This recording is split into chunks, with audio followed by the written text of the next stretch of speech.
Dear 8th class, कैसे हैं आप सब। आई होप आप सब ठीक होंगे एंड अपनी स्टडी कंटिन्यू कर रहे होंगे। तो देखिए, अभी तक हमने क्या किया था। हम चैप्टर नंबर सेकंड कर रहे हैं हिस्ट्री का। चैप्टर का नेम है फ्रॉम ट्रेड टू टेरिटरी। तो देखिए, इस चैप्टर में हमने अभी तक क्या किया है। इस चैप्टर में हमने किया कि पहले कौन आए, पोर्टुगीज़ आए, फिर डच आए, उसके बाद कौन आए, ब्रिटिशर्स। तो अब हम हमारे चैप्टर का नेक्स्ट टॉपिक स्टार्ट करते हैं। जो हमारे चैप्टर का आज का टॉपिक है वो कौन सा है, East India Company and its trade in Bengal. यानी कि ईस्ट इंडिया कंपनी मतलब ब्रिटिशर्स, और इनका जो ट्रेड है कहाँ, बंगाल में, कब और कैसे स्टार्ट हुआ। तो बात करते हैं। The first English factory was set up on the banks of river Hooghly in 1651। This was the, अब क्या था, जो फर्स्ट इंग्लिश, जो पहली जो इंग्लिश कंपनी थी इंडिया में इस्टेब्लिश हुई, वो कहाँ हुई थी, हुगली रिवर के पास। और कहाँ, कब हुई थी, ये हुई थी 1651 में। नेक्स्ट देखो, base from which the companies traders known at that time. अब क्या था, कंपनी के ट्रेडर्स को क्या बोला जाता था इस टाइम पे, factors. The factory had a warehouse where goods for export were stored. अब फैक्ट्री का एक वेयर हाउस भी था।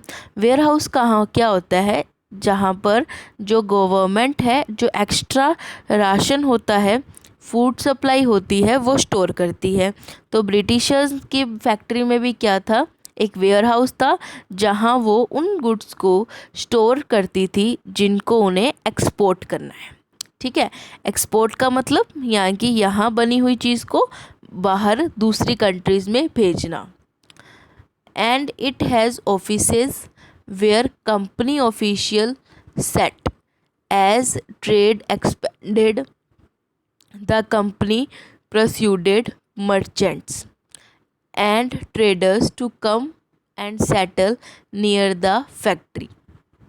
अब क्या था, यहाँ फैक्ट्री के पास में ऑफिसेज भी होते थे कि जैसे जैसे ट्रेड बढ़ा तो कंपनी क्या करती थी, ट्रेडर्स को और मर्चेंट्स को कहती थी कि आप यहीं आओ और हमारी फैक्ट्री के आसपास ही रहना शुरू कर दो।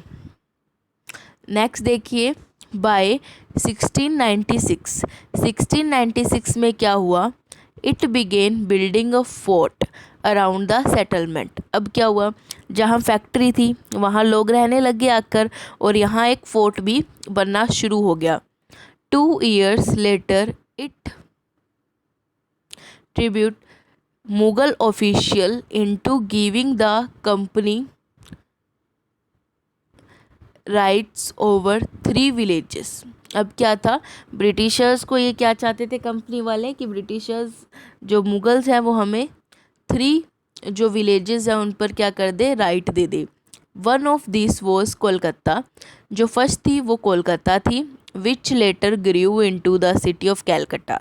बाद में कोलकाता सिटी को कैसे जानते हैं हम, कैलकाटा के नाम से, और Kolkata as it known today. और अब हम कैसे जानते हैं कैलकाटा को, कोलकाता से।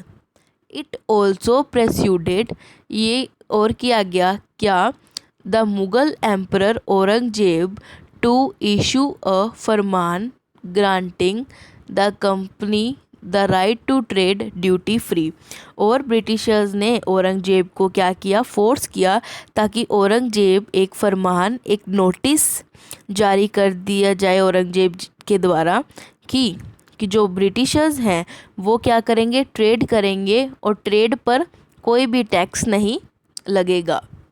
The company tried continuously to press for more concession and manipulated existing privileges. Company हमेशा यही ट्राई करती थी कि जो पहले से परंपराएं, जो पॉलिसीज़ बनाई गई हैं, उन्हें कैसे सपर्स किया जाए, दबाया जाए और अपना ट्रेड क्या है, अपना जो प्रॉफिट है उसे मैक्सिमाइज किया जाए। Aurangzeb's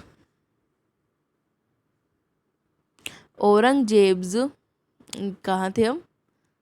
Aurangzeb's farman for instance had granted only the company the right to trade duty free. लेकिन औरंगजेब के जो नोटिस में क्या बताया गया था कि कंपनी क्या कर सकती है, कंपनी के पास राइट है, जो वो ट्रेड है वो फ्री में कर सकती है, यानी कि टैक्स नहीं दिया लगेगा उनके ट्रेड पर। But officials of the company, लेकिन जो ऑफिशियल्स थे कंपनी के, who were carrying on private trade on the side were expected to pay duty। लेकिन जो दूसरे प्राइवेट जो मेंबर्स हैं कंपनी के, उन्हें टैक्स पे करना पड़ेगा। दिस दे रेफ्यूज टू पे। और जो ये राइट था, इनको जो कंपनी वाले थे उन्होंने मानने से मना कर दिया। This made the nawab of Bengal Murshid Quli Khan rise up in protest. इससे क्या हुआ, जो बंगाल के राजा थे मुर्शिद कुली खां, उनको क्या किया गया, प्रोटेस्ट में, लड़ाई में खड़ने के लिए मजबूर हो गए वो। And the defeat of the Nawab was that the forces led by Mir Zafar. और कि जो बंगाल के रूलर हैं, इनकी डिफीट कहाँ हुई, जो फोर्स किसके द्वारा भेजी गई थी, मीर जफ़र के द्वारा। One of the Sirajuddaulah commander never fought the battle. अब जो सिराजुद्दौला कमांडर थे, इन्होंने क्या किया था, कभी भी कोई भी बैटल नहीं आ रही थी। Clive had manage to secure his support by promising to make him nawab after crushing Sirajuddaulah. क्या था कि जो क्लाइव थे, जनरल क्लाइव, उन्होंने प्रॉमिस किया था किसे, नवाब, जो कौन थे, हमने अभी बात की ऊपर, मीर जफ़र से, कि मीर जफ़र आपको क्या कर दिया जाएगा, रूलर बना दिया जाएगा बंगाल का, अगर आप मेरी हेल्प करते हैं सिराजुद्दौला को हराने के लिए। अब क्या है, ये तो था आज का टॉपिक, द किंग। कौन सा टॉपिक था, कि ईस्ट इंडिया कंपनी का बंगाल में ट्रेड। अब जो न्यू टॉपिक्स हैं और इंटरेस्टिंग टॉपिक्स हैं ना इस चैप्टर के, वो तो अब स्टार्ट होंगे, क्योंकि अब आएंगी बैटल्स, लड़ाइयाँ। ठीक है, तो कल की जो हमारी फर्स्ट बैटल होगी वो होगी द बैटल ऑफ प्लासी। तो आप इतना रीड करें और इसे समझने की ट्राई करें। ठीक है, thank you and have a nice day.